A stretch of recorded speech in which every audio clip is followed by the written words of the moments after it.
చూస్తున్నాం. బంగ్లా మాజీ ప్రధాని షేక్ హసీనా విమానం ఉత్తరప్రదేశ్లోని హిండన్ ఎయిర్ బేస్లో ల్యాండ్ అయింది. షేక్ హసీనాకు స్థానిక సీనియర్ ఎయిర్ ఫోర్స్ అధికారి స్వాగతం పలికారు. ఆమె అక్కడి నుంచి ఢిల్లీకి వెళ్తుందని ప్రచారం జరుగుతుంది. హసీనా సేఫ్ ప్యాసేజ్కు భారత్ హామీ ఇచ్చింది.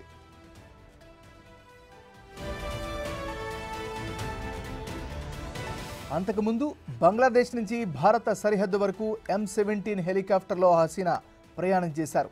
అక్కడి నుంచి శ్రీ 130 విమానంలో భారత్కు వచ్చారు.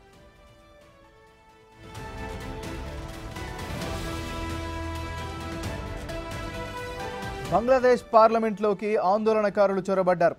సీట్లను, మైకులను ధ్వంసం చేశారు.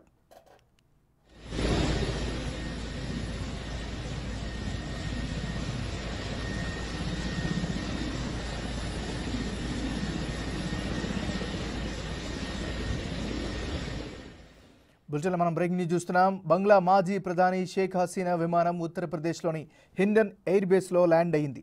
షేక్ హసీనాకు స్థానిక సీనియర్ ఎయిర్ ఫోర్స్ అధికారి స్వాగతం పలికారు. ఆమె అక్కడి నుంచి ఢిల్లీకి వెళ్తుందని ప్రచారం జరుగుతోంది. హసీనా సేఫ్ ప్యాసేజ్కు భారత్ హామీ ఇచ్చింది.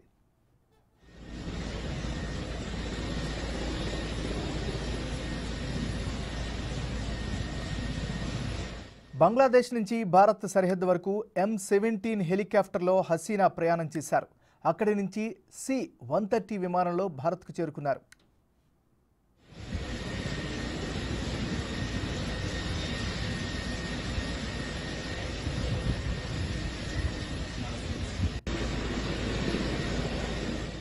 ఇక ఇదే అంశానికి సంబంధించి మరింత తాజా సమాచారాన్ని మా ఢిల్లీ నుంచి మా రిపోర్టర్ శివ అందిస్తారు. శివ, చెప్పండి. రైట్, ఏమన్నారు? షేక్ హసీనా బంగ్లాదేశ్ లోని ఢాకా నుంచి బయలుదేరి ఢిల్లీలో కొద్దిసేపటి క్రితమే ల్యాండ్ అయ్యారు. ఇక్కడ నుంచి నేరుగా లండన్ వెళ్తారంటూ కూడా సమాచారం అయితే అందుతోంది. బంగ్లాదేశ్ లో ఉద్రిక్త పరిస్థితులు నెలకొన్న నేపథ్యంలో అక్కడ రాజకీయ సంక్షోభం నెలకొంది. షేక్ హసీనాకు వ్యతిరేకంగా నిరసనలు వెల్లువెత్తాయి. ఈ నేపథ్యంలోనే బంగ్లాదేశ్ పార్లమెంట్ లకు చొరబడ్డ ఆందోళనకారులు అక్కడున్న వస్తువులు, ఫైల్స్, కంప్యూటర్లు, ఆ సీట్లు, మైకులు అన్ని కూడా ధ్వంసం చేశారు. ఈ సమయంలో షేక్ హసీనా బంగ్లాదేశ్ లో ఉండడం మంచిది కాదని భావించిన ఆర్మీ విభాగం షేక్ హసీనాను దేశం నుంచి తరలించే ప్రయత్నం చేశారు. దానిలో భాగంగానే షేక్ హసీనా విమానం ఉత్తరప్రదేశ్ లో గజియాబాద్ లోని హిడెన్ ఎయిర్ బేస్ లో దిగినట్లుగా C-130 విమానం ల్యాండ్ అనేది తెలుస్తోంది. హసీనాకు స్వాగతం చెప్పారు సీనియర్ IAF అధికారి. ఇక్కడి నుంచి హసీనాను లండన్ కు తరలించేందుకు ప్రయత్నాలు చేస్తున్నట్లుగా ప్రచారం జరుగుతోంది.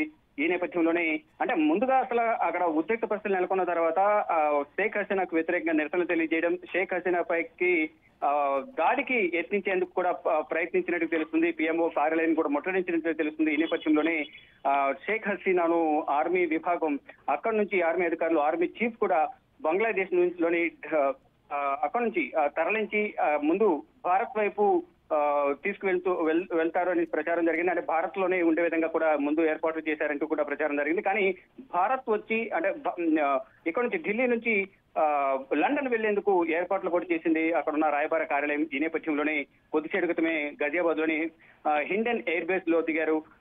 C-130 విమానంలో IAF అధికారులు హసీనాకు స్వాగతం తెలిపారు. ఇక్కడ నుంచి మరి కాసేపట్లోనే లండన్ కు బయలుదేరతారని ప్రచారం జరుగుతుంది. అంటే అక్కడ ఉద్రిక్త పరిస్థితులు నెలకొన్న నేపథ్యంలో కనీసం ఇప్పుడున్న పరిస్థితుల్లో షేక్ హసీనా అక్కడ ఉండడం మంచిది కాదు అని భావించిన ఆర్మీ అధికారులు ప్రెసెంట్ బంగ్లాదేశ్ మొత్తాన్ని కూడా వారి అధీనంలోకి తీసుకున్నారు. ప్రజెంట్ సైన్యం చేతుల్లో బంగ్లాదేశ్ ఉంది. సైన్యం పాలన కొనసాగబోతోంది. ఇప్పుడు పరిస్థితులు చక్కదిద్దే వరకు షేక్ హసీనాను ఇతర దేశంలో ఉంచడమే మంచిదని భావించిన ఆర్మీ స్వదేశం నుంచి అంటే బంగ్లాదేశ్ నుంచి షేక్ హసీనాను లండన్ కు తరలించేందుకు ఏర్పాట్లు చేశారు. C-130 విమానంలో ఢిల్లీ చేరుకున్నారు. ఢిల్లీ నుంచి లండన్ కు మరి కాసేపట్లో బయలుదేరబోతున్నారు. ఏమన్నారు? Thank you Shiva.